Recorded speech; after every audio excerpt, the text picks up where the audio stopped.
Hello, Feasters! You're listening to a special episode of the Sporting Feast. We are talking all things AFL, and to provide some bona fide legitimacy to the episode, we have brought in a special guest. He's a dual athlete, having played AFL and basketball at a semi-professional level. He began playing AFL at the age of 5 and now starts his third season of the men's AFL for Maine in the Brisbane League. Seb Windsor, welcome to the Sporting Feast. G'day guys, good to be here. Thank you for having me. Hello Sebastian, it's been a while. I was thinking, I was talking to Scobes off air, we were trying to work out the last time I saw you, and I'm pretty sure it was October last year, and the reason why I bring this up is Scobes we were talking about, we want to make sure we get your personality across and let the feasters know a little bit about you. I think this sums it up. When I saw Seb, he was with a group of friends and he was carrying a tray which had approximately 16 fire engines on it. So safe to say, bit of a party animal. Yeah, absolutely. I don't think any of them were for me. Just buying a shout for everyone else. Definitely don't drink them. Beer's only for me. Now, I've got to ask this because I will forget. I heard this secondhand, but you have probably one of the best team building activities post-season, either for a sporting team or for a work team, involving did you say chicken run? Chicken run, yeah. Chicken run. Yep. Talk us through it. Yeah, look, it doesn't have to be necessarily a chicken run, but the aim of it is pretty much you get everyone to meet at a single pub. Everyone brings along $50. It all goes into a kitty. From there, your name goes into a hat. 2 names get picked out, and they're the chicken. So they put on chicken suits. They can go anywhere in the city. There's normally like a map in the city, and you can go to any pub. Normally has to be big enough to host everyone coming along. But yeah, go to any pub with the whole kitty. So the more people you get, the more money you can spend on drinks. And then everyone else then gets broken up into groups of 4 or 5 and has to go find the chicken. When you go into a pub that the chicken aren't at, you then have to have a pint of beer and then go on to the next pub. So if you find the chicken early, it's good because you can then get stuck into the bar tab as well. But if you take a while, then you rock up to the pub with bar. The chicken plants himself in a pub, or herself in a pub, and once you find him, you all get started on the bar tab and wait for everyone else to find you. Yeah, correct. Yeah, so the chicken can't move, so they stay still, can't move anywhere. But then, when you find them, then you can start getting stuck. Do both chickens go to the one pub? Yeah. Okay. Yep. So it's a little bit of a team building exercise.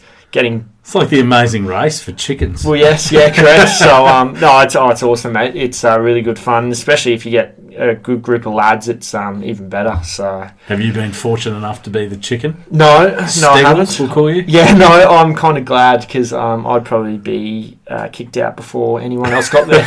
It'd be interesting though when you're walking around. You've just got to ask. Look, I'm just going to ask this. Are you, by any chance, have you seen a chicken? A human, a real-life chicken? And you'll have to explain, no, we're talking a human, is it? Yeah, correct. No, I've actually done that before because after you had a couple pints, you just see random people on the street and you say, hey, have you seen anyone in a chicken suit? They just look at you as if you're crazy. Has anyone ever not found the chicken and then they've just been lost for the afternoon? There has been teams take a very long time to get there. But no, they definitely, everyone ends up finding. You don't normally make it too hard. Like you kind of want to be found in the end. But yeah, it's it's good game. I feel like we've just found the Sporting Feast. The Sporting Feast meet and greet Christmas party event. Yeah, absolutely. Everyone can dress up as Kingy instead of chicken. Wear a shirt 3 times the size.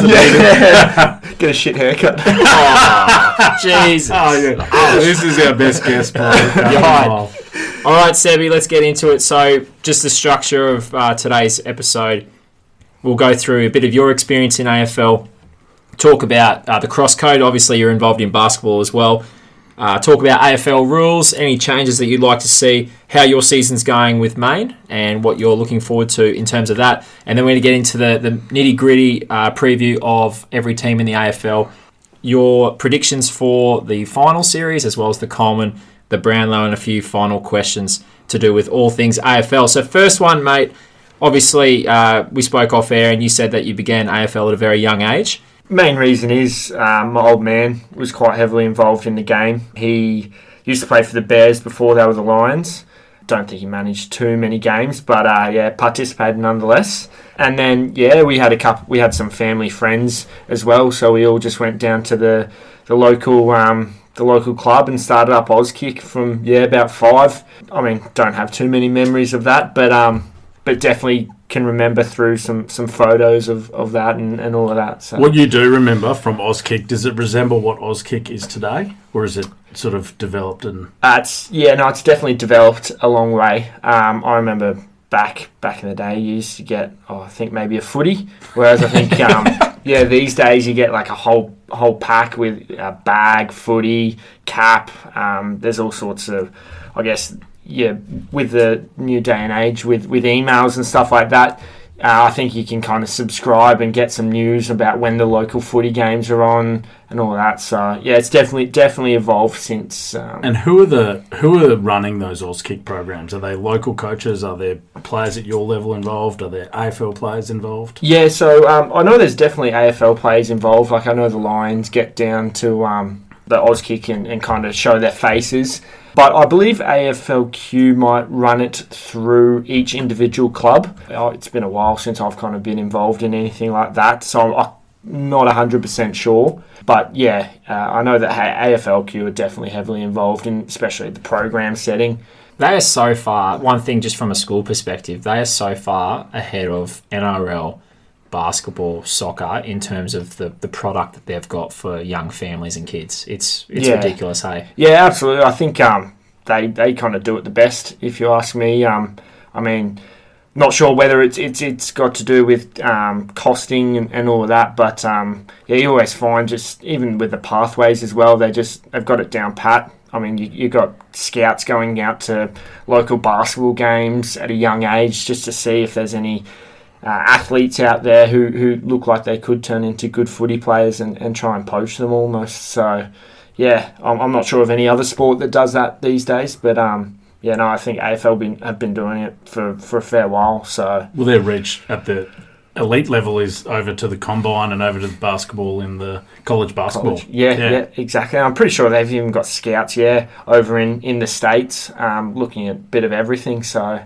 Sebi, you spoke about basketball quickly. Now, you're a dual athlete, semi-pro in football and basketball. Obviously, basketball played point guard for the Brisbane Capitals. We've got a lot of feasters who played in that team and also supported the Brisbane Capitals, so they're probably glad to hear your voice. Nice to know you're alive. Yep. Mate, we see this a lot, and there's a strong relationship between basketball and AFL. Even at the junior age, there's a lot of boys that play between the two. Examples, we'll talk about Scott Pendlebury, you'll talk about Tom Fullerton, Craig Muller, and Jesse White. Why do you think players, I guess, transfer between the two sports? Is it because of the skills? Is it because of the energy systems required? What, in your opinion? Yeah, I think most of the skills are fairly transferable between the two games. I think the type of athlete that plays both games as well can normally play both. You're looking at, reasonably lean, taller the better sometimes, normally. The same type of fitness to an extent. I think they're probably the most comparable skills in that, but also just like the space awareness and just moving throughout the field and reading the play as well. I think that's probably the most, the most similar skills. Yeah. Being at that semi-pro level, you've done it in both sports. Which one's harder, in your opinion? I mean, AFL are probably just on the brink of semi-pro. I would say basketball, mainly because I think there's a lot more people taking it more seriously. So, I mean, I found myself, I was working full-time, still a young guy, wasn't really getting too much time to work on my game too much. So I found that whilst other guys who might just be working part-time and taking their basketball a little bit more seriously had more time to work on the skills, whereas I was just getting my pretty much 2 nights a week training and wouldn't really be able to work on skills too much. So I know there's a lot of people who did both and worked full-time and still got to manage to practice their skills, but guess they're probably just a little bit more committed than I was. The height factor's got to help though, as well. Like in AFL, so you're 6 foot. I'm going to say. Yeah, we'll call it that. 6 foot in with a solid heel on it. Yeah, absolutely. But I mean that really limits to an extent how far you can go in basketball, does it not? Hamo said, you know Hamo. Yeah. He said what the skill you'd give a kid to become a great basketball player is height. So. Yeah, absolutely. It's definitely. I mean, it's not a be all and end all, but you definitely have the advantage if you do have the height and length as well. I think, which also even in AFL, I guess if you're tall, you've got a bigger advantage over those blokes who are smaller. So easier to take marks. Spoil and those types of things. Yeah, exactly. But yeah, I think, but AFL obviously accommodates a little bit better for the smaller blokes. So which game do you love more? These days, AFL. Yeah. If you had asked me a couple of years back, I probably would have said basketball. But yeah, I've just really enjoyed going back to AFL and it's a little bit more relaxed environment. So yeah, definitely AFL these days. Good stuff.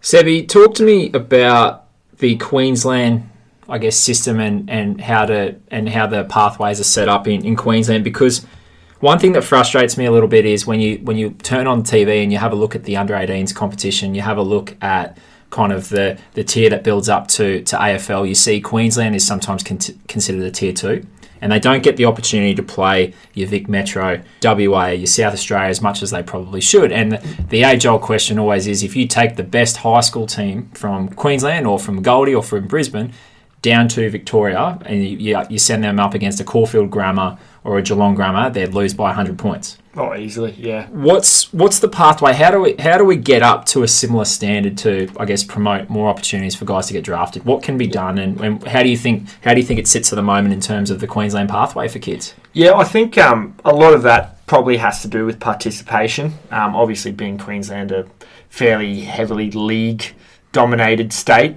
I think, yeah, the more people you have playing, obviously you've got a bigger selection to choose from. But also, I think AFL Queensland do a very good job at being able to, I guess, identify players and try and recruit them across. But, yeah, I think down in Victoria, their school system is a lot better. I think that's one thing in Queensland really struggles with it. They're not really involved in the school system. I think we were talking just before that AFL Queensland now started in the AIC program. So, but I think getting a little bit more involved in the school system could pay a bit of dividends for those kids who, might not make your league team or something like that, just to come across and play AFL. So that's one thing I think, yeah. We spoke about Maine. Yep. Talk me, so a week in the life of a semi-professional. You know, I loved athletes. Yes. An athlete, Sebastian. Yes. Talk to me about the week as a whole. So obviously you're working. Most of the lads are working full time. Yeah, pretty much. Is there any coin? Yeah, I think a couple of the better players get paid. So not too sure how much that is. But I think there's some form of match payments. Nothing compared to the Victorians, because I think even if you're playing third string down there, you're still getting pretty good coins. So, yeah, definitely payments. I mean, I don't get paid, but I know a couple blokes do.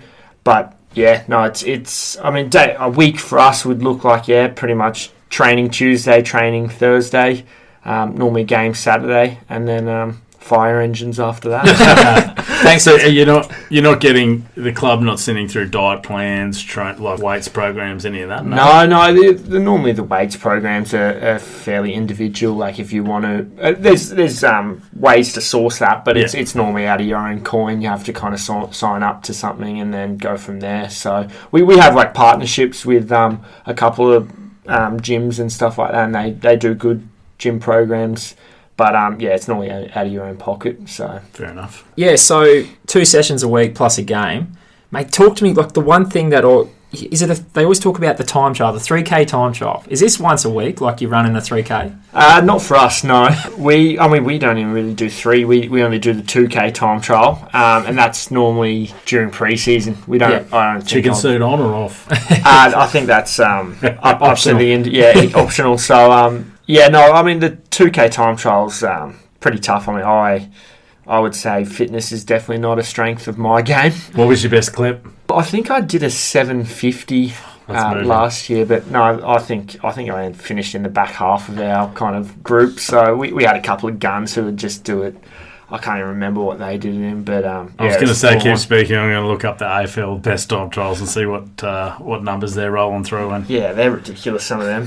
So yes, in the main competition, so talk to me about the Queensland AFL at the highest level. So obviously we've got the Tier 2, which is a lot of the reserve grade teams, Aspley and Southport, playing against the VFL sides, and essentially reserve grade teams from all the AFL teams. We've then got obviously the Quaffle. Yep, yeah. So the Quaffle, and then that's majority of the.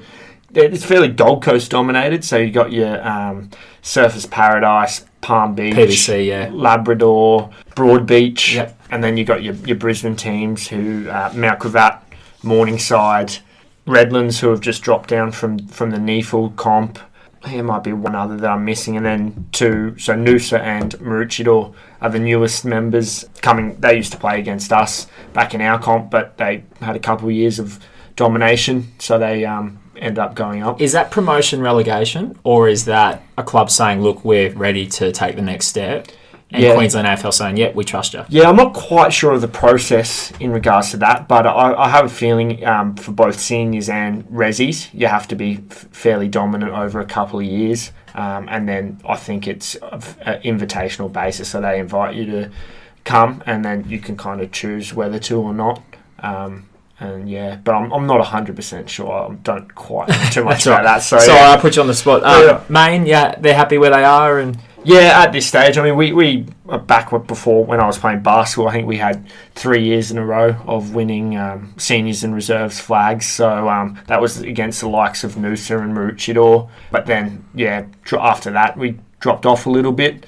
But then managed to make the granny for both seniors. Well, reserves ended up winning last year, and we fell short in the grand final. So, hopefully we're aspiring to bigger and better things. But I have added the main boys on Instagram. So hopefully the Sporting Feast will be keeping a close eye on Sebastian Windsor. Good stuff, Richard. Before we move on, I've just found that. So at the 2020 draft combine, Harry Sharp ran a 5 minute 28 second, there you go. 2 minute time trial, 2K time trial. 2.5 minutes faster. It's all those fire engines. Absolutely. Mate, that's the sugar. You should be charging. Now on to AFL.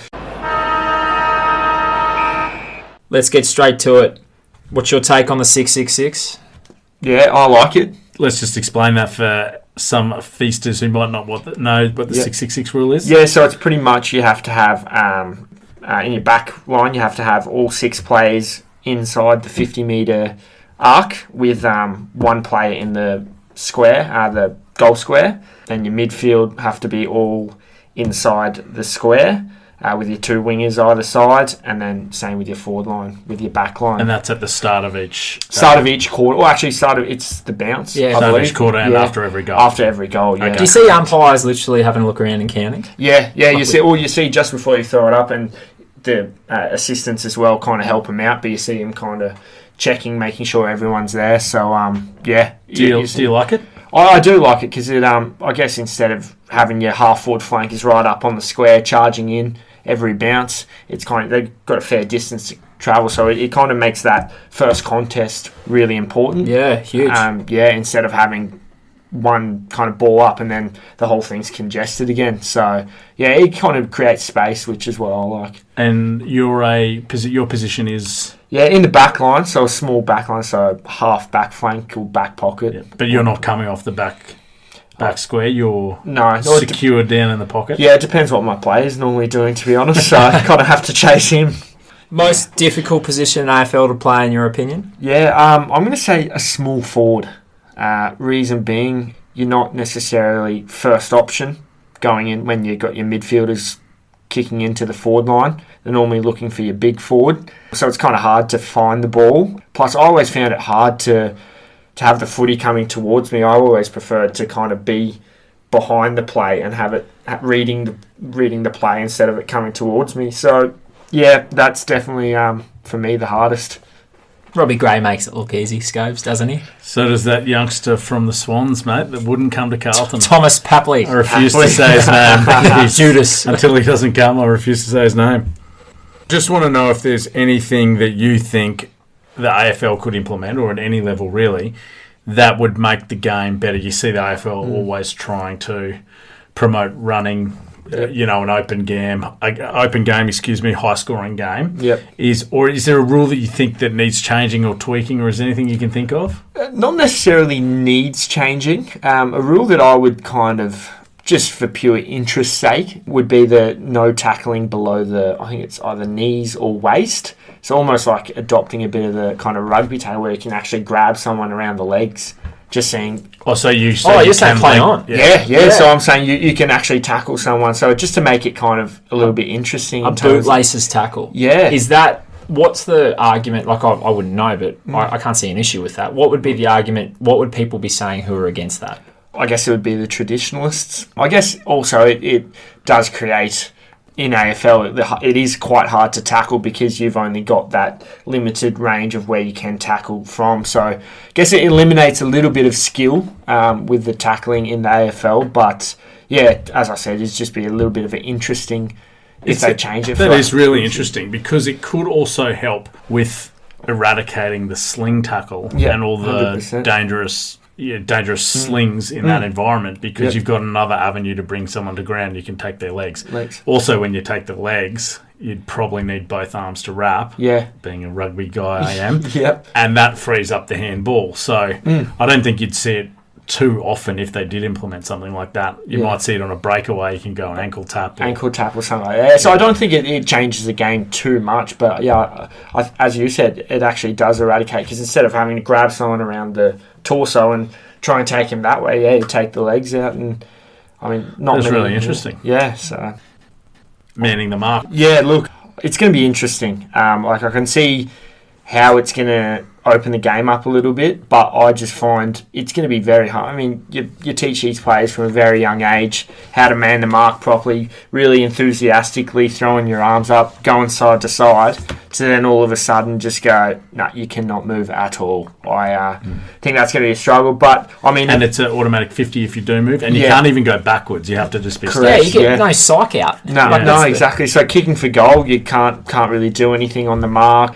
Yeah, I think I can understand how it might be good, but I just struggle with, especially coming down, if I'm going to compare it for our league, some of the, I guess, umpires might not be as experienced as your AFL umpires, and it really relies on, I guess, the umpire being on the ball and saying play on when they have played on. Whereas when you've got an umpire who's not as experienced, the guy might be 5 metres already played on before you're allowed to then chase him. So, but you can't move.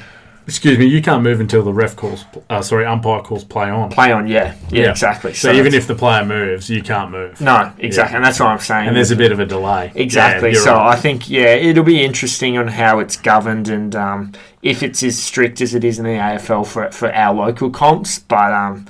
I don't necessarily hate it, considering it does promote a fair bit of run and carry, and even players running behind the guy on the mark and giving that handball off. Yeah. More run and carry, so I don't hate it. You talked before about manning the mark and jumping up and down and all that. I only started following AFL probably 15 years ago, and that was always super strange to me, that you could be knackered. You're not doing anything, but you're jumping up and doing extra work.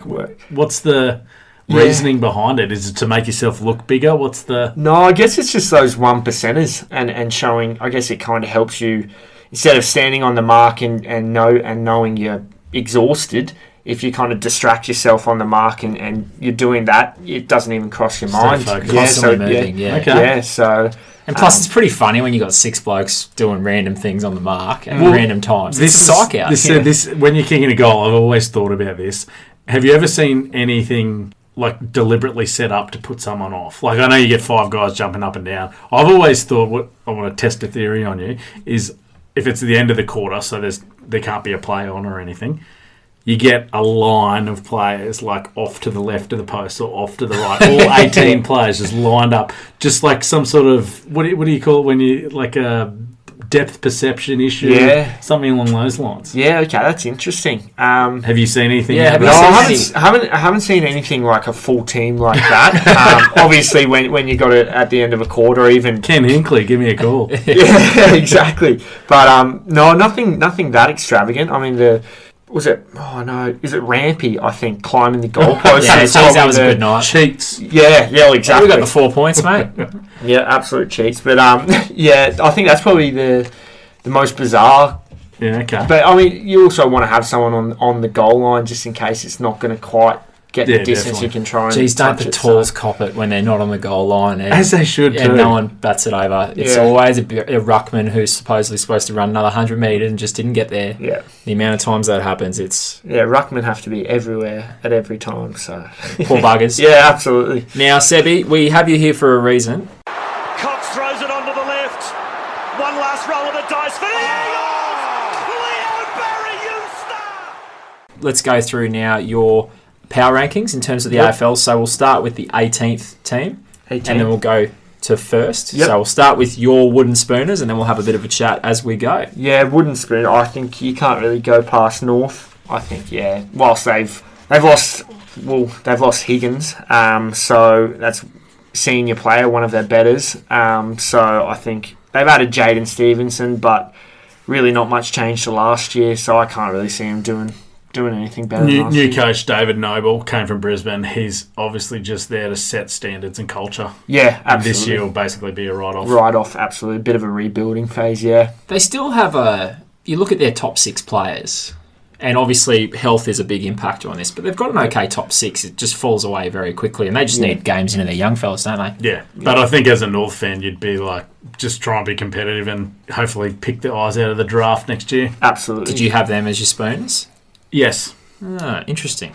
I think Higgins is a huge loss for them. Ben Brown up front too, I think hurts the loss of Ben Brown. Yeah, well, we'll talk about that when we get to Melbourne because I know we covered that last year with the Cameron v Brown, and I'll ask your opinion on that when we get to it. Yep. Who have you got in 17th? The Crows.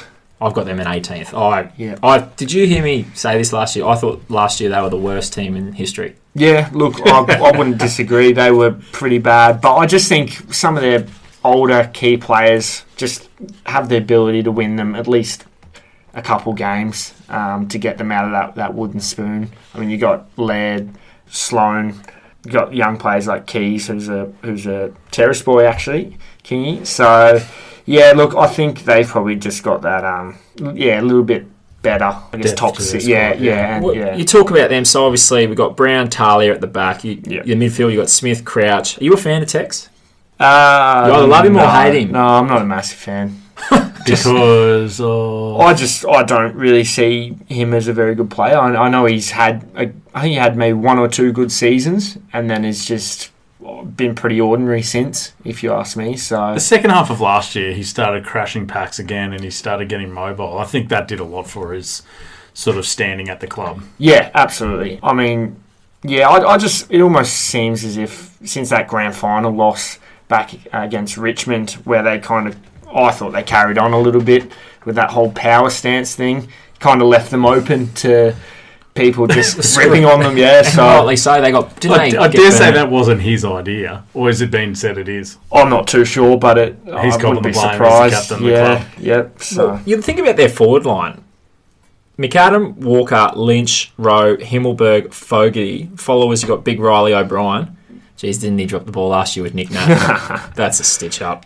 Rory Sloane, Rory Laird. So I do agree with you, and I hope they go better because I'm a big fan of Matty Nicks, very good player for the Sydney Swans, and decent coach because they did get some marquee wins last year. You just look at them and they just got a lot of duds.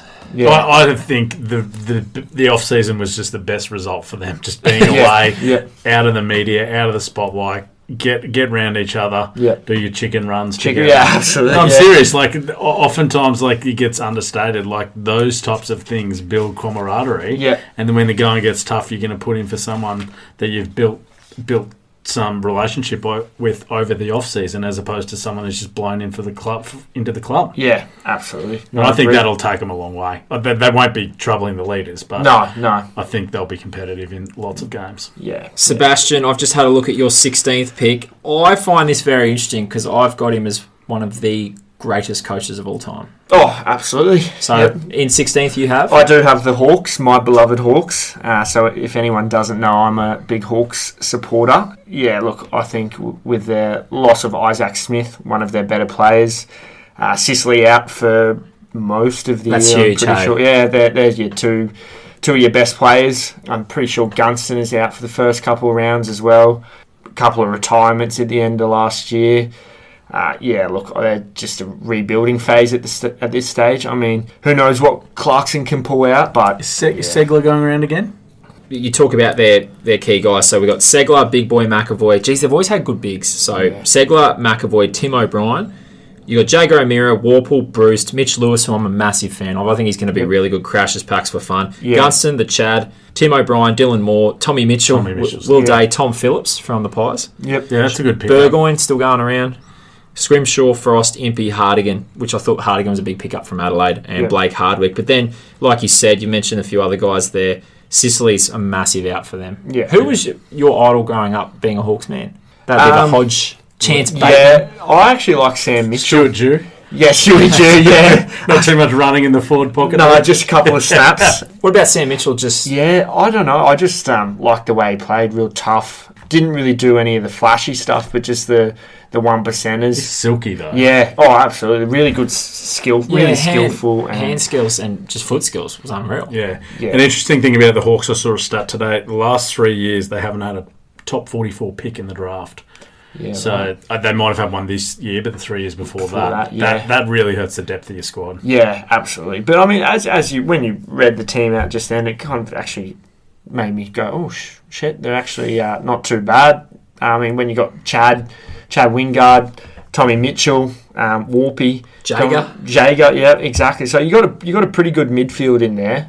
You got Clarkson. Exactly. That's the glue. Yeah, and they just obviously a big concern for them is can they kick enough points. I recall a game last year against Melbourne where they got absolutely carved up just because they weren't quick enough. Yeah, they had no runners and Melbourne just simply ran around them. Yeah, and they killed them that way.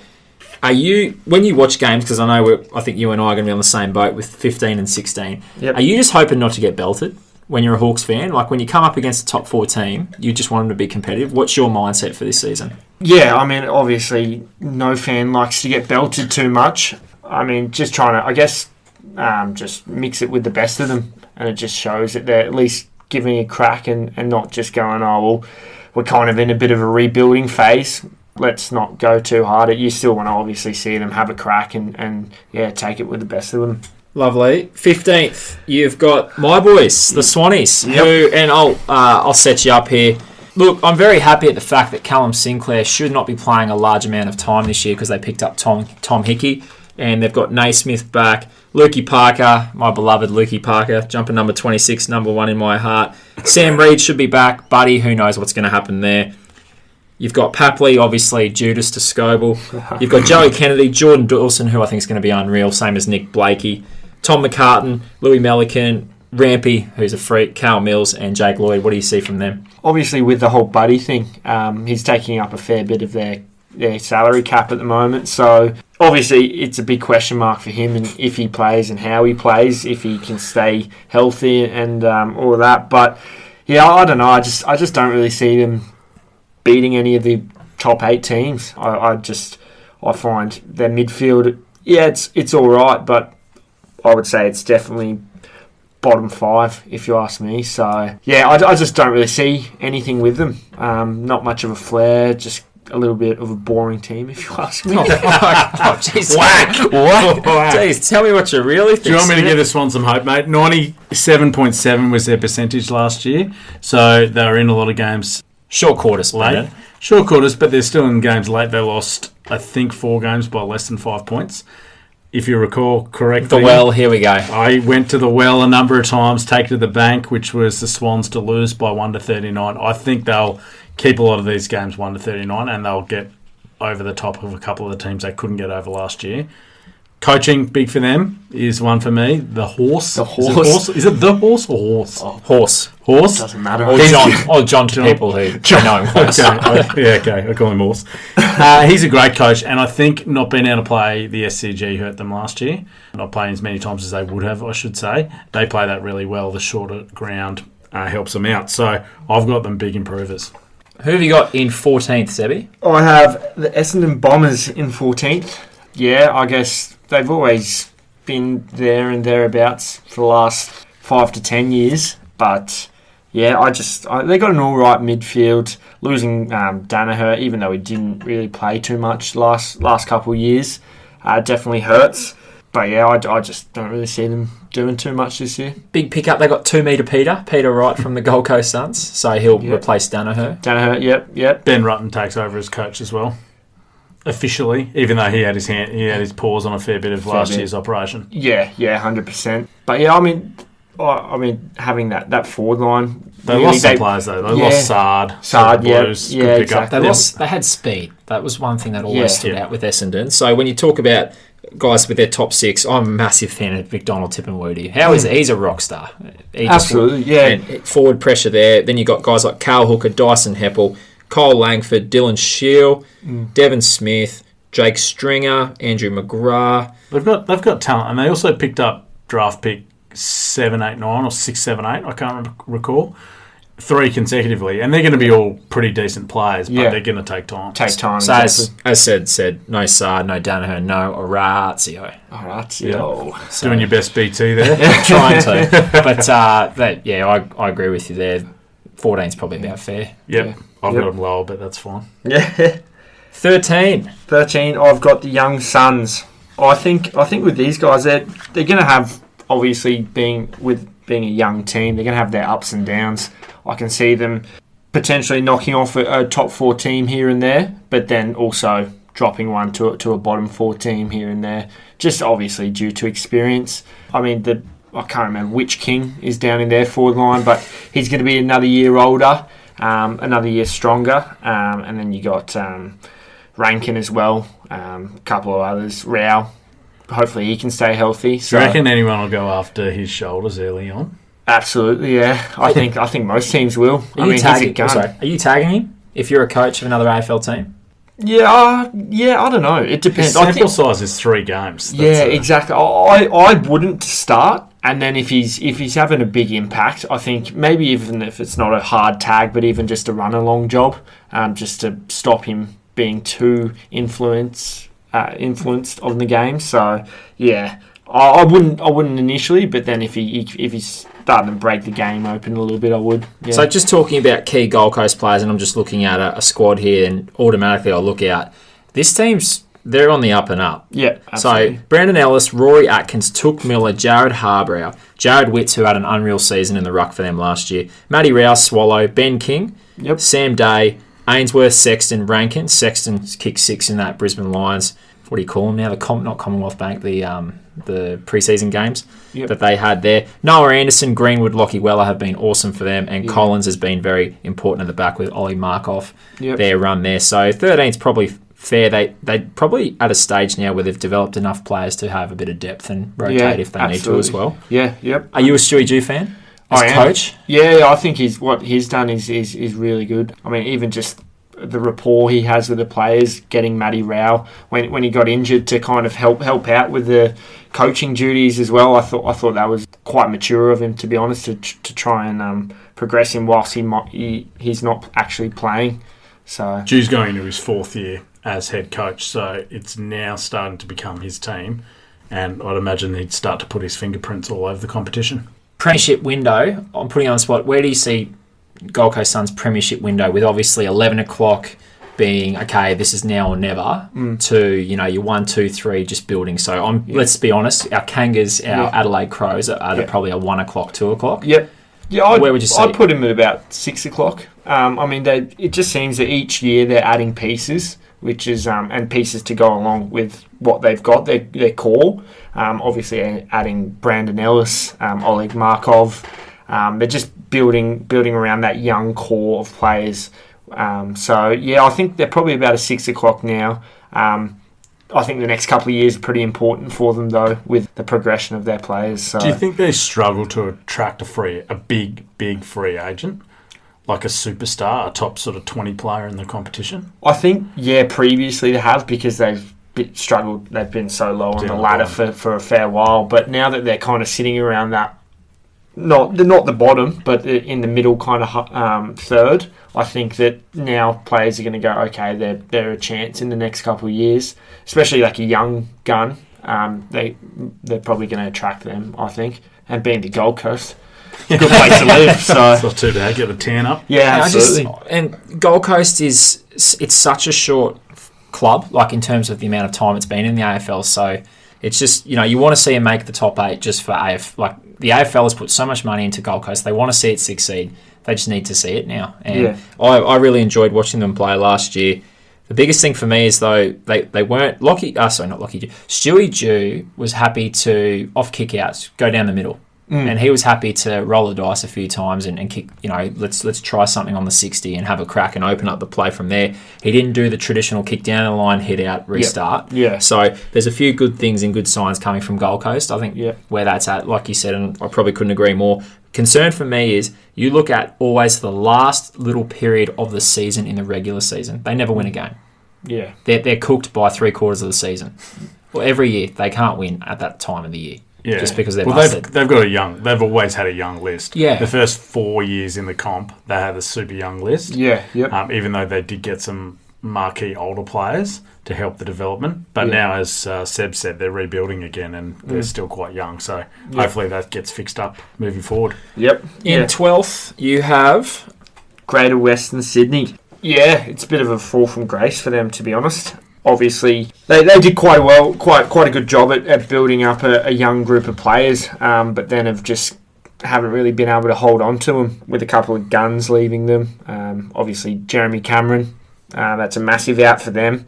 Not really sure who's going to be their go-to going forward now that he's gone. They've got 3 options that are sort of Finlayson. So, looking at GWS, you've got Finlayson, Himmelberg, Toby Green, Brent Daniels, Jesse Hogan, and I'm a massive fan of Jake Riccardi. I think he takes contested marks for fun. He's going to be really good. Yeah, 100. I think it's a supply issue for those guys. Yeah, 100%. But I think, and obviously having Toby Green down there, a bit of an X factor, can kind of open the game up a little bit. And that's why I do have them, where otherwise I probably would have them a little bit lower, to be honest, just because even the last couple of years after they made that grand final, they had a pretty good group. They just couldn't really perform. So it would just be interesting, Well, they also had a bunch of salary cap issues, so they offloaded a bunch of really good players. Good players, 100%. So. I'm a massive fan of Matt De Boer. Yeah, I love his role. Have you found a place to get on this year?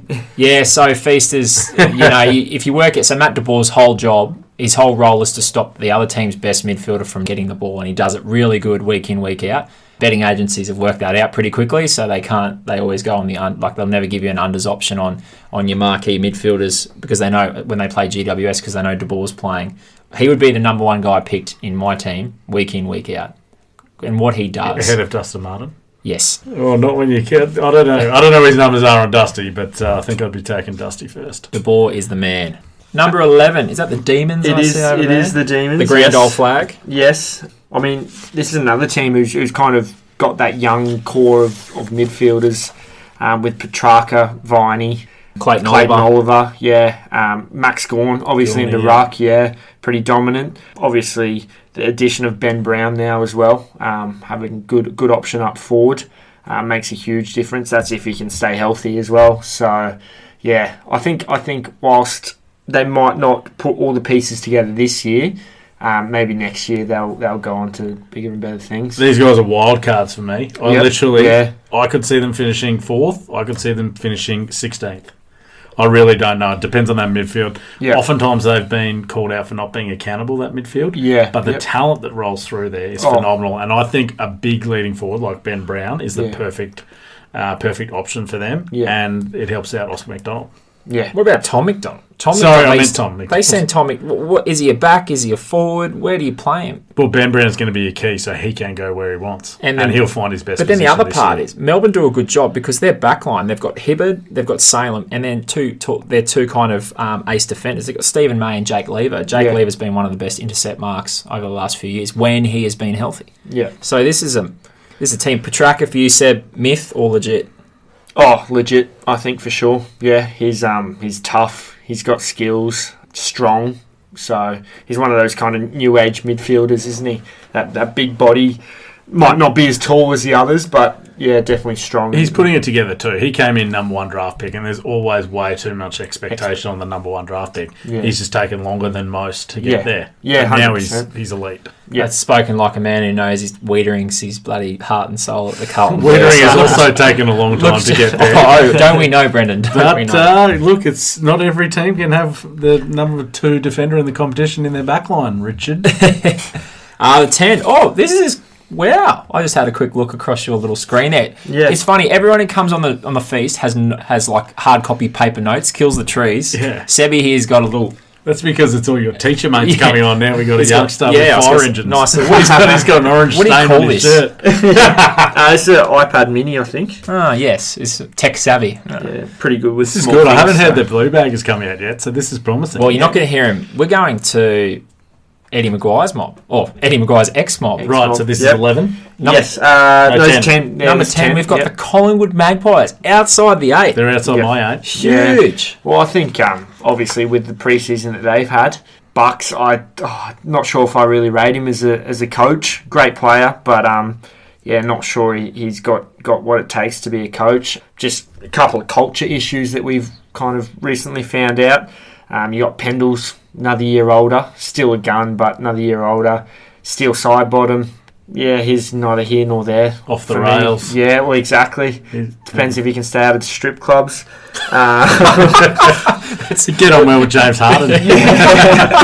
I think also DeGoey, I was expecting him to have a better year than he did last year. Kind of very inconsistent. Like one game Good he'll word. dominate, next he'll just drop off, go missing. So Legit or myth? DeGoey, Yeah. when he's going, he's definitely legit. But it's just that consistency issue. Jury's out. Yeah. They need Yeah. to. I think they should roll him through the midfield more often. Absolutely, To keep yeah. him in the game, keep him focused, keep him, attentive. So I this is agree. my kind of contrary thinking. And before I say that, Bucks, that win that they had against West Coast in the finals was Yeah. a win for the ages. So Collingwood Yeah, fans, if they're hearing this saying Bucks isn't a good coach, I'll defend you boys. But listen to this. So these are the players they still have. Backline. Roughhead Moore, Jeremy Howe, intercept marks. You're not He was getting injured anything. last year. Yeah, but you're not getting anything aerially through there. And then you've got Crisp, you've got Braden Maynard. Yeah. So, and then you go through the midfield. Taylor Adams, side bottom. Dacos, Grundy, Pendle, Sierre. Grundy obviously has always been that extra disposal Yeah. man. At Yeah, the end of the absolutely. season, though, he did drop off a little bit. So who knows what's going on with Brody. Up front, this is my concern. I don't know if they can kick enough points. It was the problem for them last year. Yeah, DeGoey, Mychek, who's a very good contested mark. Will Kelly, Jamie Elliott, who's that I guess crumb of that Dane Swan-esque Yeah. up front, but can he do it consistently? Mason Cox, again, if it's a wet weather game, he doesn't play. No, exactly. And then Will Hosking-Elliott, who I've always been a big fan of. Kelly's injured as well, did a shoulder in the preseason. So that hurts their depth up forward. How do you replace Stevenson? How do you replace Treloar? Treloar was I don't know if he was all Australian, but he plays at an all Australian level for the last 3 seasons. Yeah. So I don't know. What I mean In that back 8, in that extra 8, so on the brink, that was a few names. So you've got Chris Mayne, you've got Madgen, you've got Darcy Cameron, you've got Josh Thomas, you've got Callum Brown. So I don't think you can actually replace an Adam Treloar. It doesn't matter who he plays for. true. No, exactly. But you can, to steal a Moneyball phrase, you can, you can get the disposals elsewhere. yeah, or you can accumulate across 3 different blokes. Yeah, But I think also with Collingwood, they have struggled with their injuries in the last couple of years. That's They've had plenty of injuries, but I think whilst they've done quite a good job at still being able to play some pretty good footy, and some players who might not have really heard of too much are kind of stepping up and playing all right. So, like you mentioned just before, the inconsistencies Collingwood's problem. They've got players like DeGoey, Dacos, those types do have huge games, and then they go missing for 2 weeks. Exactly, yeah. So, yeah, look, I could be easily proven wrong by the Pies out of the 8, but just the consistency factor for me. And you'll see that first up. They've got the Dogs in round 1. So talking about a blockbuster, and this time last year with round 1, they belted Western Bulldogs. So I guess this will be a test to see how far they've come. Yep. Now the heartbreaker story. I just had a look who it is. Scobes, do you know who it is? We are the Navy Blues. 9th place. I think obviously they've also added a couple of good pieces with Zach Williams. Looks like he obviously out for round 1 from the tribunal, but good. Welcome to Carlton. Yeah, I told you I'm not allowed to talk about that. Yeah. Then obviously Sard as well. So I think players like Sard and Basher will benefit from this new rule on the mark, running off the half back line with that pace, just opening the game up. So I expect Sard to have a big year. Obviously, Cripps, probably top 5 player in the league. You got Sam Walsh, who's another year older. So yeah, I think Carlton, if all the pieces come together nicely, they could easily get in the 8. So yeah, mate, I'm bullish about the Blues this year, but I am every year, so that's a bit of a concern. I think Cripps still needs more help in the midfield. I know they got Zach Williams from GWS, which is really good. They've got a lot of key talls, so I'm worried about when Cripps rests forward, who's going to be doing the heavy lifting in the middle. Sam Walsh is a lighter body. Myth or legit? No, legit. You're a fan of Sam Walsh? Yeah, huge fan. He's a great decision maker. Sometimes his skills let him down, but they can be improved. But he's a really good decision maker. Has a lot of time with the ball. Really like him. I need to get this on record. Sam Petrevski-Seaton, is he in the your 22, Brennan? Mate, he wouldn't make mains 22. What are you talking about? I just wanted to get that out there. Is he named there? Feasters, I've got the top 22 supposedly, according to AFL.com and a few other sites, the SEN, and Sam Petrevski-Seaton is listed here. Just a few names to note, and this is where Carlton's going, and this is why they're going in the right direction. Let's have a listen to these names that they've got going through. Harry Mackay, I'm a big fan. Mitch McGovern can take a very good contested mark, but where is he at times, Brendan? Accountability. Not always there. Mark Murphy, Jackie Martin, again, same setup. Where is he all the time? Ed Curnow is as honest as they come and does a really good tagging job up there with Matty De Boer. Adam Sard's going to be awesome. And then, how about this? Wiedering, Jones, Doherty. They've got the spine at the back line. They can stop teams from scoring now and stop that flow coming in. Yeah, so 2 issues that Carlton face are their small forwards. They really needed Papley, and I was filthy they couldn't get him. Yeah. And their key tools are always injured. So Curnow's out for the season. They've got a heap of tools, and I was hoping they'd move one in the trade period and get another midfielder in. Casbolt, unreliable in front of goal, but he does pluck marks, so sometimes he's going down back. Mackay's a gun. De Koning's there. He'll go into the ruck a fair bit, obviously, with no Caruza. And I didn't even mention Scobes. Nick Newman, Jack Silvani, Cunningham, Eddie Betts, Fogarty, Pittenay, who did a good job in there. But Nick Newman, I've been a massive fan of. Swans, him and Horse or John didn't get on very well. So probably not. Pittenay did a huge job in the ruck in the second half of the season. Where's the leadership Simpson goes, I think that may hurt them a little bit, but I think they've got enough there to be where you say mid-table. Yep. They won 4 games last year by less than a kick. So you look at their position on the ladder, they finished 11th. That could have easily been 15th or 16th if they dropped those games. They did lose a couple tight ones as well. But 18th, 16th, 11th, the last 3 years on the ladder for me. It's trending in the right direction, but I still think they're missing a key mid. Yeah, absolutely. And I'd love for the Blues to trade one of their good forwards for a mid. What's your prediction, 9th? Are you copping? No, I've got them in 11th, unfortunately. So if they don't make the 8, can they still pass in your eyes for a successful season? Probably not, based on what that's going on. Teague's going into his 3rd year. I'm pessimistic because I've been suckered in the Blues so many times. A few years ago, we were 1, and I think we were 2-1, and I was up and about, and then it was all downhill. So I think we've all been there as a fan. You want to get behind your team, but I keep falling for it. But they've got enough on paper. Seb follows Hawthorn, so they're a dynasty. The Swans were similar to Hawthorn, so I haven't been where you are. Hold on, they're a dynasty? I didn't say dynasty. I said Seb was part of a dynasty. We've been quite good for a large period of time. You said you've been there straight after saying dynasty. Look, mate, good talk about accountability. Look at you guys. What do you make of the Blues? This is a tricky one because you look at their best 10 players, and I have no reason why they couldn't go toe-to-toe with any of those other teams in the top 8. Problem is, and this is my always been belief, and Seb, I'd love to know your thoughts on this, the top 4 isn't decided by the top 6, it's decided by the bottom 6. Yeah, no, I agree 100%. And for me, also game style is gonna be a big one for me. So how Teague plays those guys. I love Adam Sard. I think he is unreal. His speed changes the way in which Carlton can play. It's huge, yeah. And yes, Cade Simpson was a good use. Didn't have speed. Had no legs whatsoever. Did have a left, though. Not to mention Doherty, Jones, Wiedering. I love that. And it is so deflating as a team entering forward 50 where you're getting opposition taking marks on you. You're right. And Doherty's come off to ACL, so he had his first full season last year. So he should be a lot better this year. Yep. Eighth, who creeps in? So I've got the Dockers coming in at the 8. A little bit of a smoky for me. Me too. Yeah. Same wavelength. Yeah. I mean, they've got, obviously, Fife, absolute gun. Also top 5 player. Cable Sarong, young fella, coming through. He's had a great season last year.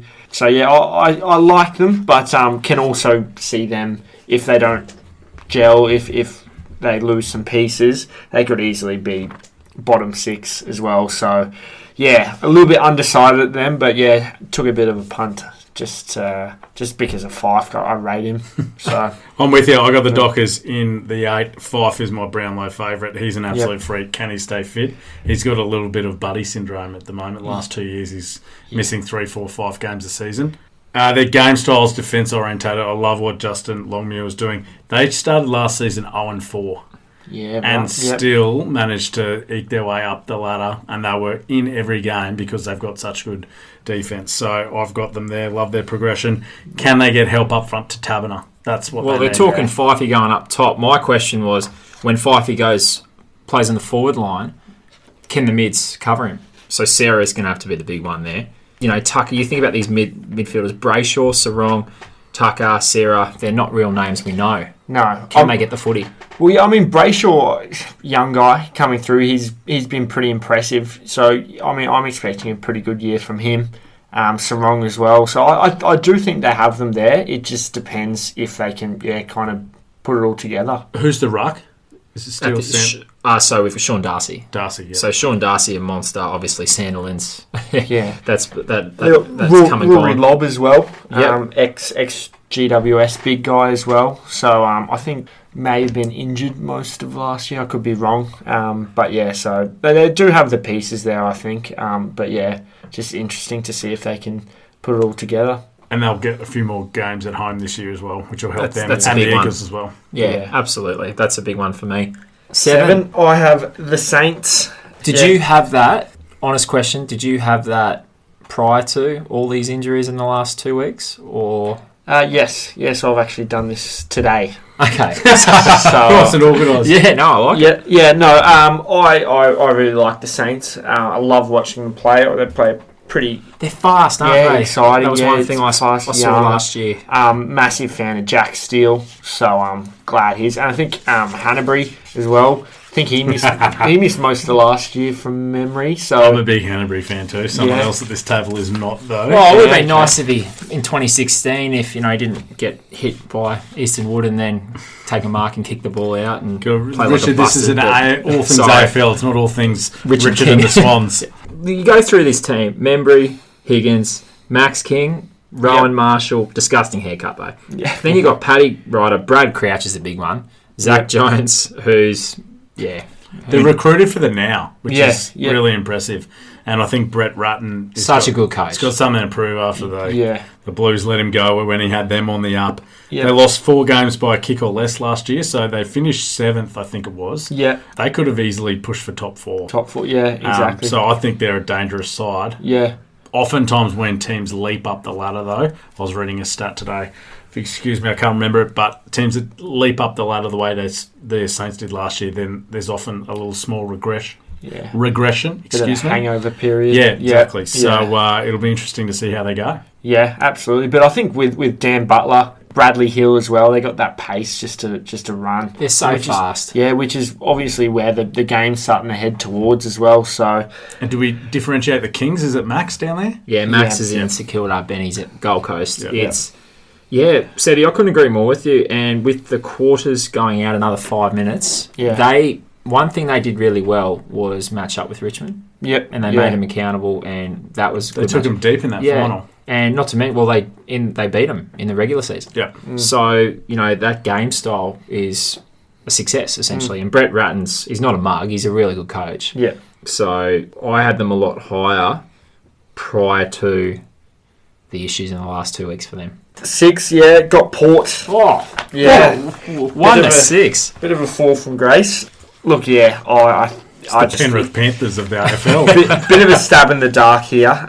I mean, obviously they had a great season last year. They've got all the pieces, but I don't know. It's just a bit of a stab in the dark for me. Yeah, I mean, there's a lot of good teams then ahead of them. So I mean, they could easily come anywhere. I think anyone really from the rest of the teams left could go from that 1 to 6. That top 6 is fairly interchangeable, in my opinion. So. Yeah, they've got some. Someone had to be there, and so Port were, I guess, just the unlucky ones for me. So they picked up Orazio, they've picked up Alira, so they've got another contested mark from a defensive side of things. Orazio gives them more scoring. Yeah, if he can stay fit. Yeah, that's the big one. Yeah. South Australia, obviously Adelaide Oval's a fortress for them. Yeah, they played there last year a lot as well. Yeah, so they've always been very good at getting young fellas through. Sam Powell-Pepper's starting to develop quite well. Yeah. When you talk about a few of their other guys, Rosie, Marshall, Dersma. Butters, Dersma. Yeah. So they've got guys there. Ollie Wines, obviously, Carl Amon. Yeah. So, and Trent McKenzie, ex-Gold Coast Sun as well. So they've got players across the board there. Ken Hinkley, legit or myth? I'm not a big fan, but I think that's more his demeanour than his coaching. He just looks like he's chewing on sour apple the whole time. Probably dealing with Koshy. Yeah, and the cash cow. He's definitely chewing on something. I love Travis Boak, though. Love what he does on the field. I love his leadership. I would love to see him come to the Blues and get a premiership at the Blues. He deserves a premiership. I just don't want to see it at Port Adelaide. I wouldn't be going to the Blues then either. Probably not. So then, fifth, I got the Doggies. Foot's great. Yeah. Big off season for him. Yeah, massive. Bont, Gun. I know he's a couple of people's Brownlow prediction. I think the main spot that the Dogs are lacking is the forward line, the big forward. They've got Norton, he's a young fella, so it depends on if he can still progress this year. But yeah, I think what is it? Bruce, the other one, Josh Bruce.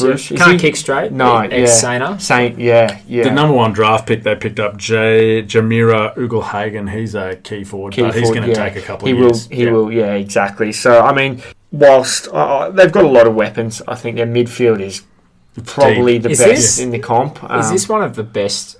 When we look back on this, could this potentially be one of the deepest midfields we've ever seen in AFL? For sure, but they've got to perform. Exactly. And there can only be 140. Exactly. There can only be 4 of them in there at any one time. Well, Bontempelli is going to go forward for sure. Yes, yeah, exactly. And that's what I'm kind of relying on. You got obviously Treloar. Hopefully he can stay fit because he does have a bit of a history with some injuries. Hamstrings, yeah. But yeah, I just really like them. Like the way they play. Libba, love him.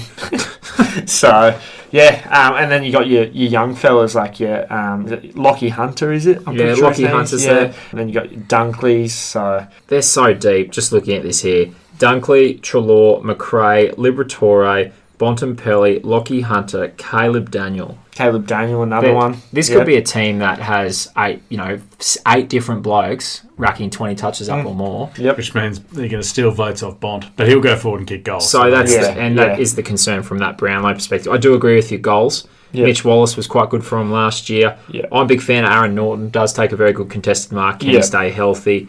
I think they're missing someone else. I'm not sure if Josh Bruce is the answer because he can't kick straight. I agree. Tim English was really good for him last year too. He was, yeah. But then obviously adding Steph Martin as well. That's huge. Yeah. So even if Timmy or Steph go forward, it'll be interesting. Okay, we're down to the final 4. Yep. And if my memory serves me correct, we have the Cats, we have the Lions, we've got Richmond, and we've got West Coast. So who have you got in 4th spot, Sebi? I have West Coast. They've got the experience. They haven't really chopped and changed over the last couple of years. So they've had that same team or a similar team for a fair while now. So I just on consistency basis, good midfield, good backline, good forward line, just real solid across the board. So they're almost unbeatable. Optus 25-6. since that stadium's opened up. Only beat 2 of the top 8 sides last year. They lost the plot outside of WA, didn't they? They did. It was concerning, yeah. It was weird. And the sides, as I just sort of said, the sides they beat before they went back to the bubble in WA were sort of your Suns and your, you know... Your Well, they lost to the Suns. But, So they got belted by... Yeah, but they did lose it. I don't know, like, they beat the Swans by 5 kicks. Yeah, they beat sides that weren't really in contention for the premiership. Yeah. They've got talent all over the park, I agree with you there. There's no weaknesses, forward, mid, back, whatever. Yeah. Can they stay healthy for me? Yeah. Nat Nui, obviously, is injury prone. Shuey's got hamstrings from last year.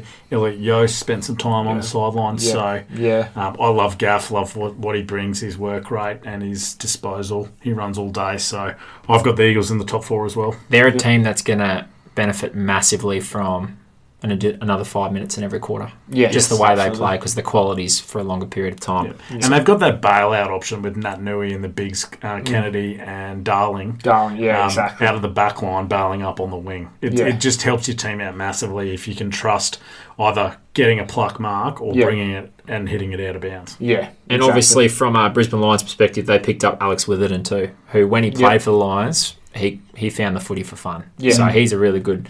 player coming out from back as well. Yeah, absolutely. So in third, mate, I've got the Tigers. Can they? Yeah. So in terms of power rankings, is this your regular season, or is this how you see it? This is regular season. Okay. Because I just wanted to clarify. Yep. Yeah. So they're. I mean, obviously, their record speaks for themselves, doesn't it? I mean, they haven't really lost anyone of note from memory. Just the ones they kind of wanted to get rid of, Jack Higgins couldn't get a game. Exactly. And he's a seriously good player. So. Yeah, and even your Oleg Markov. So they're similar to West Coast as well. Just across the board, you kind of look and just go, I don't really see many weaknesses. So yeah, they're top 3 for me, just because I think they're not top 2, just because I think they'll just drop a couple of easy ones here and there. And that's been their MO the last couple of years. It has, yeah. And I mean, when Dusty goes missing, which he has the last couple of years in games, I just think they kind of, because they use him so much, they just kind of lose the plot a little bit. When he isn't dominating, they kind of go, oh shit, what are we doing now? So yeah, that's why they're not top 2 for me. I'll be interested. Surely they're going to manage Cochin and Dusty, and to an extent Tom Lynch, and to an extent Jack Rewalt. Yeah, it's hard to climb the mountain 3 times in a row, and we saw that with the Roosters in the NRL. 4 and 5 years. Well, essentially 4 and 5 years. It's been a massive go for everyone involved in Richmond. Essentially, it's a hunger thing and it's a injury thing. If they've got both those on their side, they'll be fine because their game style stacks up. They've got talent and they've got depth. But I made this call last year. I considered them a dynasty before they won the final last year, because you think about the players that are on the fringe here. Arts, Caddy, Ross, Dow, Marbior Chol, Nash, Collier Dawkins, Coleman Jones. Like they've got, and then obviously Ivan Soldo's not even in there as well. And then they've got Toby. Like they've got so many good players, very good at developing players and getting them through their system and finding a game for them at key times. Obviously we saw how good Marbior Chol was. He was a cult hero last year. Yeah. So yeah, I can't fault that. I'm a huge Jake Arts fan. He's a gun. He's a great sneaky forward. I actually think they'll probably end up winning it again. But in a pure general season, I just think they're going to drop a couple games. So, which means in second, who do you have? Second, I've got the Lions. Ooh. I think they've proven themselves over the regular season the last couple of years, being in that top 4. Adding Danaher, I think, is massive, and I'm relying on him staying healthy because I think that's what they've lacked the last couple of years is that key forward. Big key forward. I think Hipwood's been serviceable at times, but can go missing. Not strong enough. Can shank them on any given day. All of them can't they? They can't kick straight. Well, McStay cannot kick straight. I mean, Sorko can't kick straight. Well, if you Seb, if you've got Danaher and you've got Hipwood, there's no way McStay plays. Would you agree? Agreed. Yeah. So you got 2 out of those 3. Not to mention you've got Big O in the ruck, and then you've got Archie Smith potentially. Yep. They may play McStay as a second ruckman. Well, you've got Oscar McInerney and Archie Smith. Well, Oscar McInerney would be your number He's one. your number ruckman, one, but they may sure. play me stay as a second, a backup, and then use Hipwood up the wing. Because Hipwood's doing his best work at the moment from 40 out up to halfway. Yeah, Link agreed. McCarthy, I think, is still underrated. He's going to be pretty important for them. Zorko does what he does. Yep. No Cam Rayner, obviously with the injury. Yeah, look, I think he was going to have a big year by the looks of things. He trimmed down a fair bit. Looked as if he was going to play a little bit more in the midfield. So it's a big loss for them. Obviously, takes a little bit of the depth away as well. But I still think that. I mean, when you have Charlie Cameron having to be a full forward pretty much the last couple of years, now he's kind of off the leash a little bit, can play, I guess, his style a little bit more, and isn't under the microscope as much because you got your Danaher down there who's probably going to take up a lot of attention. So imagine being a defender having the ball coming into Danaher or Big O when he's resting forward, and you've got Charlie Cameron's speed you got to deal with around the ball. It'd be an absolute nightmare. Yeah, and even your McCarthy's as well, your goal sneaks. So yeah, I think if they can stay healthy, which they have managed to the last couple of years, I think that's one thing they've done well, is being able to stay healthy has really helped them out. So yeah, but I don't like them in the finals just because of experience, to be honest. Experience? So you don't think the lose one last year to then go on this year has any factor? No, for me, no. They pushed the Tigers, they beat the Tigers in that first final last year, and then Geelong got a hold of them in the first half, and Geelong's form, they had the Tigers down 5 goals in the granny. So and even the year before they went one kick within GWS. Yeah, but anyway, so I think they'll do well regular season, but just not sure I'm convinced in finals with them. So we know you're not convinced, Richard. Have you say so the feasters can ride in? Do we ask this question now? So you don't think they'll go all right in the finals? So you've got them 2 on the regular season, which means they're going to have home finals. They're going to control their own fate, which means potentially out in straight sets or they lose one. If they don't get to where they did last year, is that a failure season? Is it premiership or bust now for the Brisbane Lions? I would say next 2 years, yes. I think it depends. If they stay healthy, Danaher has a good year, then if they don't make the grand final, I think wouldn't say bust, but it's, they would be disappointed. Disappointed for sure. And I think that's natural progression. Finals 2 years, you make a prelim last year, you're expecting to be there. You add a key forward who, when he's fit and healthy, is top 5 forward in the game. So I think you'd be expecting to make the granny. Yeah, but I mean, I love the Lions' young players. You got your Berry, your Jared Berry, your McCluggage. McCluggage is probably my favourite player in the comp, to be honest. We haven't even mentioned their defence really, and they've got stars everywhere. Yeah, absolutely. Harris Andrews, Daniel Rich. It's list goes on. Even Gardner, is it? Darcy Gardner, and then obviously Birchall. Exactly. So they've got piece. Mitch Robinson's always done a pretty good tagging job. He's fit as all hell. Carlton Bluebagger, ex the Scobes, but he wasn't playing that well down there. No, he wasn't. No, he found a new life when he was joined the Lions. I look at this Lions team. No fire engines. I look at this Lions team and you just don't rate them. It's do they have some very good players? Yes, but when you're playing against top 4 teams, I just can't see them winning games away from the Gabba, and I just can't see them winning games when it matters. I'm sorry. I look at this team, and more importantly, can they even kick straight? Like, if I'm playing this team, I will give them any mark they want in the 50 on the boundary. Well, this is what the flip side of that is if they do kick straight, they just win games for fun. Well, one would assume that if anyone kicks straight, they're going to win games. But you're using it as a negative to rule them out of games. True. You make a good point, but again, one thing that hasn't improved in 50 years of AFL is goal kicking.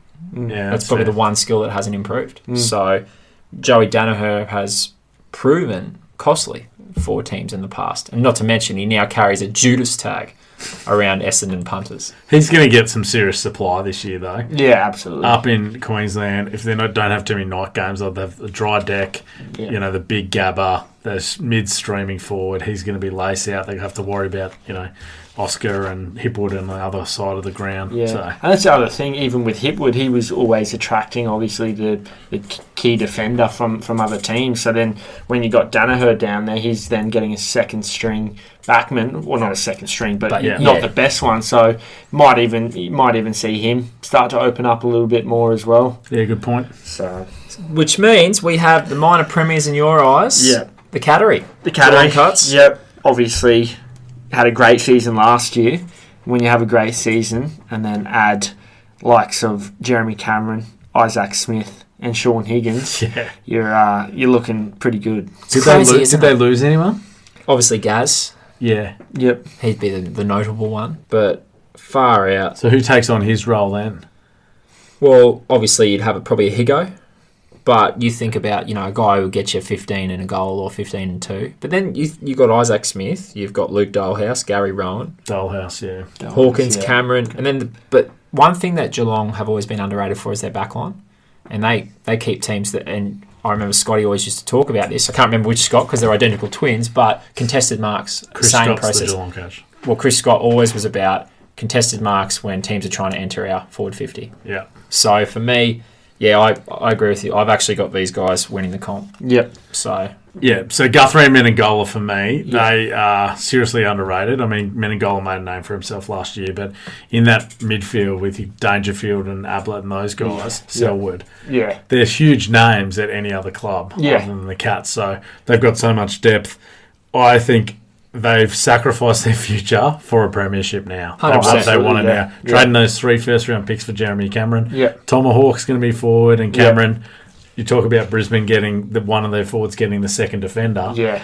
Tom Hawkins and Cameron getting a second defender. Yeah. And then you throw Danger down there as well. And exactly. you got Mitch Duncan. What are you going to do? Reece Stanley. You don't even Blitz off the back. It's going to be crazy. You don't even almost need Danger in the midfield because the midfield's already elite. If you throw him or rest him forward, he's attracting a third. And that's what they've been building over the last 3 years by moving Selwood out to the wing and Danger going forward more is building that midfield depth so they can play him forward. Yeah, exactly. So, look, I think they're going to be very, very hard to beat. Your crystal ball grand final is who? I think probably Geelong Richmond again. Yeah. At the G this time around? At the G. And you're going with Richmond?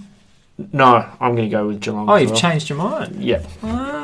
Have I turned you? No, just speaking about them and looking at that back line as well is just there's no holes. So I'm with the Lions and the Cats. Who wins it?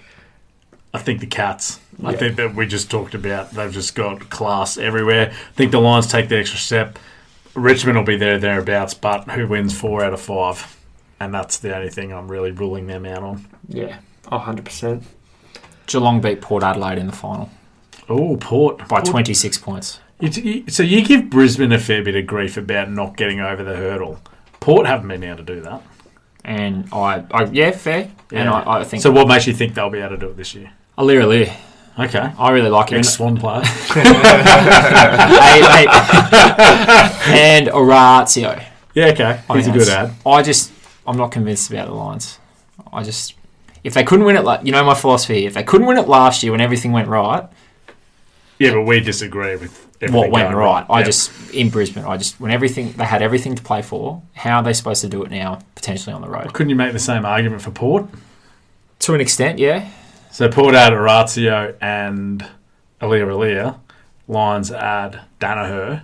And Cockatoo. I think, yeah. We'll find out anyway. Yeah, but it's going to be interesting. And Richmond, my only knock for them is it's hard to climb the mountain 3 times in a row. Yeah. That's my only knock. I think that's everyone's knock, right? Yeah, 100%. So, someone's going to have to beat them. And they've been pretty good with injuries as well over the last couple of seasons. And management and things like that. Now, a few other questions for you, Brownlow. Yeah, I think Neil again.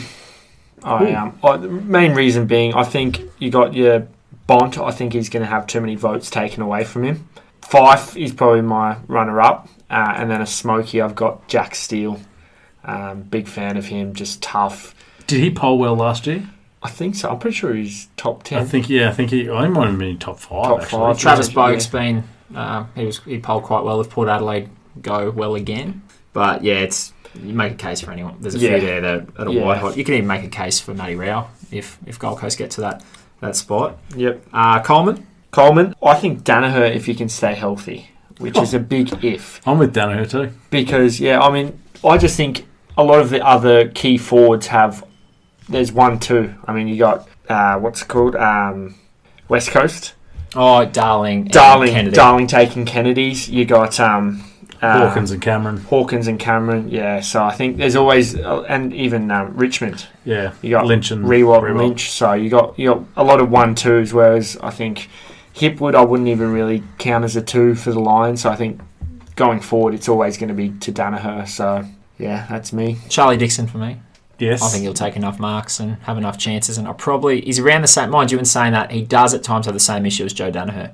Yeah. He might have 10 shots in a game and kick 5-5. He does miss a couple. So that's a concern for me. But there are games where he could have a big day. Who was your Brownlow? My Brownlow, I've actually changed it on the spot. On the spot? It was going to be Bonte. Yep. But I like Fife. It's if they win, doesn't Fife not just walk in? Yeah. He's my Brownlow. You're killing me. Yeah. So I'm probably looking at a Fife Dixon double. Right. At a decent price there for me. Just one about the night grand final. Are you a traditionalist? You want the game being in the Saturday afternoon, or do you care? What's your stance? I'm not normally a traditionalist, but for this I am, just because I don't know. I just remember so many memories as a kid of it kind of being in the afternoon, not being nighttime. I don't know why. Like, there's no real reason as to why, but I just. Do you think the quality of the game is better in the afternoon with no dew factor? Yeah. Yes, I do. And it's also a bit of a scene when they're reading out all the awards and giving all the medals out when the sun's starting to set over the horizon. It's just I don't know. No, that's fair. Probably agree with that. Yeah, there's no bad time to have an AFL grand final. No, exactly. I think obviously it served its purpose, the night grand final.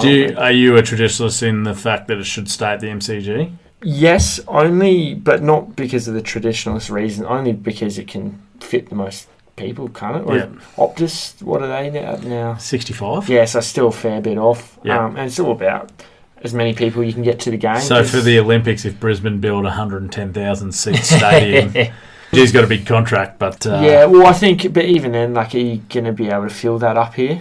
You would on a granny. Yeah. Absolutely. Yeah. People have come from far and wide just to say you went as well. Yeah. People were trying to sneak in from Melbourne to a bloody Yeah, Collingwood game, just bringing the Rona across the border. Yeah, true. That's true. So, potentially. Yeah. But, the G is a spectacle. It is, yeah.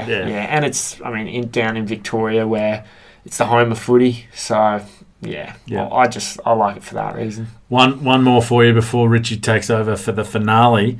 We talk about, you seem like a bit of a character and you've referenced your fire engines and these types of things. Yep. You must have had or been given some serious sledges in your time. Yes. Have you got one that you've given or overheard or been given to you that stands out? Yeah. So one I've given, I playing QBL, I spent a fair time on the bench, to be honest. I came off the bench a fair bit. So I always like to try and make it as fun as possible for myself. When I was playing at home and the other team were wearing white uniforms and they were down our end, I'd always like to just go, oh, he's got a poo stain on his pants. Which always seemed to distract the other players. Self-conscious players. Yes, correct. Some would just block it out, but some you could see it affected them a little bit.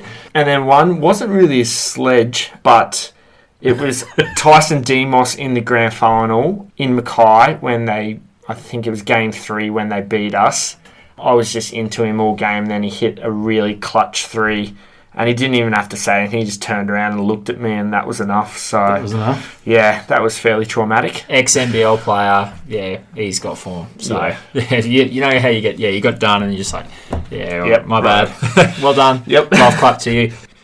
If you could teach someone one skill or characteristic that would make them stand out in AFL above and beyond anyone else, what would it be? What skill stands out to you? Probably just being able to hit a target, both feet, and obviously the longer the better. So you got your likes of Daniel Ridge, Trent McKenzie, who can just load up. But just being able to hit your targets consistently you're always going to be, even if it's a half backman coming off, or even a forward coming, hitting the targets of your key forwards. So, yeah, both feet as well, I think, is getting more important because you have less time to be able to get onto your prepared. So, yeah. And you mentioned pre-show toughness yeah. as well. So you're talking sort of resilience and drive, those types of Yeah, I things. think I've mentioned toughness just because it's probably one of the hardest skills to teach, almost impossible. You either kind of got it or you don't. So, and I think you got a lot of players who, I mean, your in and under players would just go head first into it, no regard for human life. I mean, Brownie back in the day, running back with the fight of the ball, just getting head knock after head knock, which, yeah, you can't really teach that. So it's just one of those things that kind of stand out. All right, few fun ones to finish. Tomato or barbecue sauce? Definitely barbecue. Yeah. From a commentator perspective? Yes. Well, actually, we'll go an overall perspective. This is a hard one. Yeah. Bruce McAvaney or Dennis Committee? Yeah, that is very tough. I'm going to say Bruce. Delicious. Does Yes. that just get you over the Yeah, line? I mean, I am a Hawk supporter, and his relationship with Cyril. Cyril. So, Yeah, that would be my pick. we debate this all the time, and you have a basketball knowledge, so this will be good. Mm. LeBron or MJ? I'm going to say MJ, purely for the fact of how he changed the game a little bit more than LeBron. But I love. Used to hate LeBron, and now I've come to love him, and it's much better being on the loving side. So, yeah. All right. Banana goal or 50-metre set shot drop punt goal? Which one would you prefer to have? Drop punt for sure. From the 50? Yeah. I had you pegged for banana No, for sure. no. I mean, that's another kind of traditionalist type thing. Okay, yeah. You got big plugger, Yeah. big Gary Ablett just coming in and just. I had you doing the banana from the pocket and then going to the crowd, stealing a drink. Oh yeah, fire engines. And last one, when I wrote this, I don't know what you're going to say. Would you rather lose a grand final or win the spoon? Definitely lose a grand final. I've done a lot of that in the last couple of years, whether it be QBL or last year. So, I mean, I just like being there. At least you know that you've had a good season and you're not just flat, kind of going, oh well, we weren't anywhere near it. At least you know you're thereabouts. Yeah, it's deflating, but nothing a couple of fire engines can't fix. Probably some motivation to get after it next season as well. 100%, yeah, and you know you're not that far off, so you just got to work that a little bit harder instead of going, oh shit, we got to really pull our finger out and really go hard. So Before you go, mate, Yeah. you are going to join our AFL tipping comp, I believe. I am, yeah. So feasters out there, head to our Facebook, our Instagram pages, or any of the socials, our website, and join the AFL tipping comp. That'll tip off Thursday night with the Yep. Baggers and Richmond. In that competition, the Sporting Feast tag will go every away side by 7 points. Every underdog by 7 points. So you're not going with 19? No, we're going with 7. Underdogs aren't going to win by 19 points. No. So I think just getting the W there will be good. So join that competition. Weekly prizes on offer. We'll announce them on our regular shows and give shout-outs to those winners. Sebby, thanks for joining us, mate. How do we sign off? Stay hungry, feasters.